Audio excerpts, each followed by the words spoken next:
Bab 1103. Sedih. Wah, mengapa dia tidak mengembalikannya? Jika dia tidak salah ingat, saku yang digunakan untuk menyimpan ponselnya sama dengan satu yang digunakannya untuk menyimpan obat. Mengapa Andre Han tidak lupa memberinya obat, tetapi lupa mengembalikan ponselnya? Memikirkan hal tersebut, Gita merasa sangat kesal, tetapi untuk sementara dia tidak memiliki cara lain. Orangnya juga sudah pergi, dia tidak mempunyai pilihan selain menghubungi Hani Luo menggunakan telepon rumah.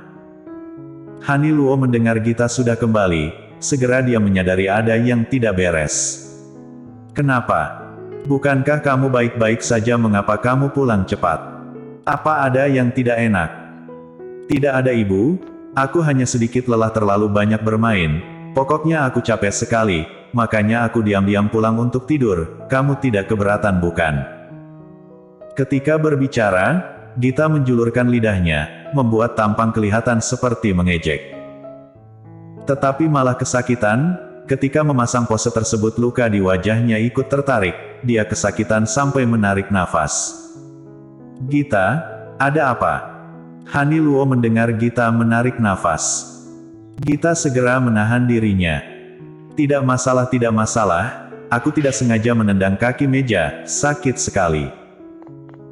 Dasar kamu, sudah dewasa masih kurang hati-hati, sampai menendang meja, bukankah hanya anak kecil yang sering-sering terantuk meja? Hani Luo mulai merepeti putrinya di telepon. Aduh ibu, bukankah aku sudah berhati-hati? Berhentilah merepat, telingaku sangat gatal mendengarnya, sudah ya, aku benar-benar capek. Aku pergi tidur dulu, sampai di sini dulu. Baiklah, dasar sudah buka kedai malam malas-malasan, untung saja aku dan ayahmu masih muda dan masih bisa bekerja, jika kami sudah tua, kamu masih seperti ini kami pasti sangat kelabakan. Ayah dan ibu adalah yang paling baik, aku mencintai kalian, sudahlah, benar-benar tidak bisa bicara lagi, sampai jumpa muah. Setelah mengatakannya, Gita segala mematikan teleponnya, setelah itu menghela nafas, dengan pincang berjalan ke kamarnya. Setelah mengganti baju dia berbaring dan beristirahat. Ketika dia berbaring dan menutup matanya, yang muncul di benaknya adalah pemandangan-pemandangan di ruang VIP. Laki-laki yang menghisap rokok itu menjambak rambutnya, sekuat tenaga memasukkannya ke dalam ruang VIP, selanjutnya menamparnya sampai kepalanya berkunang-kunang. Dasar, mengapa ada orang yang bisa sekasar itu, benar-benar seperti mimpi buruk. Memikirkannya, Gita lantas masuk ke dalam mimpinya. Di dalam mimpinya dia mengalami penganiayaan, tidak ada yang menyelamatkannya, rambutnya dijambak, bajunya berantakan, ada begitu banyak luka di tubuhnya, Gita menjerit, sampai tenggorokannya serak, tidak ada yang datang menyelamatkannya. Jangan seperti ini padaku, jangan mendekat. Gita, ini ibu, cepat bangun. Hani Luo duduk di samping ranjangnya, memperhatikan putrinya yang mimpi buruk, perlahan-lahan dia menyentuh pundaknya dan mengguncangnya, berusaha membangunkannya. Tetapi Gita benar-benar terlelap dalam mimpinya, tidak peduli seberapa besar usaha Hani Luo membangunkannya, Gita tetap tidak sadar, sebaliknya yang dilakukannya malah membuat keadaan Gita semakin buruk, dia menangis sambil menjerit minta tolong. Gita, itu hanya mimpi, cepat kamu bangun. Gita menjerit, akhirnya matanya terbuka. Saat matanya terbuka, semua pemandangan mengerikan yang ada di dalam mimpinya langsung hilang, digantikan oleh ruang kamar yang hangat. Di sekelilingnya tidak ada wajah-wajah yang menjijikkan dan suara-suara menjijikkan, hanya ada kehangatan, matanya dipenuhi oleh kegelisahan dan kekhawatiran. Ibu. Gita segera duduk dan memeluk erat ibunya, selanjutnya dia tidak bisa menahan diri dan menangis dengan sangat keras. Hani Luo benar-benar bingung dibuatnya. Setelah Gita dewasa, dia sangat jarang menangis di hadapan Hani Luo, meskipun putrinya ini cukup gampang emosi, keras kepala, tetapi dia tidak pernah memperlihatkan kesedihannya di hadapan kedua orang tuanya. Karena itu pula, Hani Luo tidak terlalu memahami Gita. Tadi ketika ditelepon dia menyadari ada yang tidak beres pada putrinya, jadi setelah teleponnya dimatikan dia dan ayah Zhou berdiskusi sejenak, dia akan pulang untuk memeriksa keadaan. Ketika tiba di rumah dia menemukan sepatu Gita, Haniluo menghela nafas lega. Dia pergi ke kamar mencari Gita, melihat dia tidur Haniluo sempat mengira kalau dia memikirkan hal yang tidak-tidak, ketika dekat dia menyadari wajah putrinya lebam. Melihat lebam di wajah putrinya, Haniluo benar-benar marah. Ketika hendak menghubungi Pak Zhou, Gita berteriak.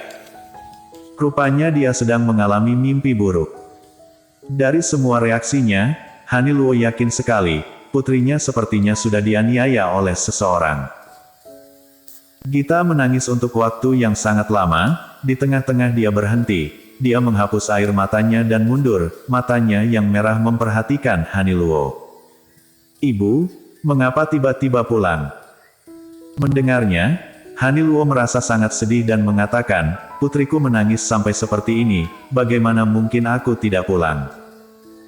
Ada apa? Apakah dengan aku tidak pulang, kamu akan menyembunyikannya dariku? Dasar, aku adalah ibumu, aku melahirkanmu dan memberimu makan, kamu terluka seperti ini mengapa tidak memberitahuku? Gita dinasehati, tidak tahan dia menarik nafas, aku tidak ingin kalian khawatir. Oh, karena terluka kamu ingin bersembunyi, ini yang kamu sebut tidak ingin membuat orang khawatir. Kalau begitu kamu tahu tidak setelah kami mengetahuinya kami akan merasa sedih. Jika tidak ingin membuat kami khawatir hal yang paling tepat seharusnya memberitahu apa yang telah terjadi secepatnya. Ayah dan ibu akan bersama-sama membantu kamu membereskan masalahmu dan membawamu ke rumah sakit.